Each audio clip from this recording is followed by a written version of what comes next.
ఇక రేవంత్ రెడ్డి గారు ఇంకా దారుణం ఏంటంటే వ్యక్తిగతంగా ఓటుకు నోటు కేసు ఆయనది ఏదైతే ఉందో దానిని వాదించినటువంటి లాయర్లు ఒక మేడం పేరు దేవనా సేగల్, ఇంకో ఇద్దరు ఆడపిల్లలు ఉన్నారు, అట్లనే తేరా రమాకాంత్ రెడ్డి గారు, అట్లనే ఇంకా ఆయన ప్రభుత్వంలోకి రాకముందు అప్పుడు కేసీఆర్ గారి ప్రభుత్వం చేపట్టినటువంటి ప్రాజెక్టులను ఆపడానికి చచ్చిపోయిన వాళ్ళ పేరు మీద దొంగ కేసులు వేసినటువంటి ఇంకొక వ్యక్తికి, ఇట్లాంటి వాళ్ళందరినీ కూడా సుప్రీంకోర్టులో ఇలా అడ్వకేట్ ఆన్ రికార్డు పెట్టారు.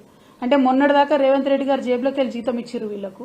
ఇవాళ మన తెలంగాణ బిడ్డల రక్తం స్వేదం మనం కట్టే ట్యాక్స్ మన తెలంగాణ ప్రభుత్వ ఖజానా నుంచి ఆయన ఓటుకు నేటు కేసు వాదించిన మొత్తం టీంనంతటిని కూడా సుప్రీంకోర్టులో పోయి నింపుకున్నారు. మరి ఇదేం పద్ధతి, ఇదేం న్యాయం? ఎవరు లేరా ఇంకా కొత్త వాళ్ళు, న్యూట్రల్గా ఉండేవాళ్ళు, తెలంగాణ రాష్ట్ర ప్రభుత్వ ప్రయోజనాల కోసం పనిచేసే వాళ్ళు ఎవరు లేరా?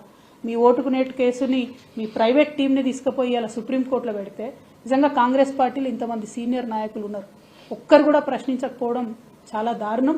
ఇది తెలంగాణ ప్రజల యొక్క డబ్బును సొమ్మును దుర్వినియోగం చేయడం తప్పితే ఇంకొకటి కాదు అని చెప్పి మేము తెలియజేస్తూ, ఫైనల్గా గౌరవ ముఖ్యమంత్రి వర్యులు రేవంత్ రెడ్డి గారు మీరు చెప్పినటువంటి నీతి వాక్యాలను మీరు పాటిస్తే బాగుంటుంది.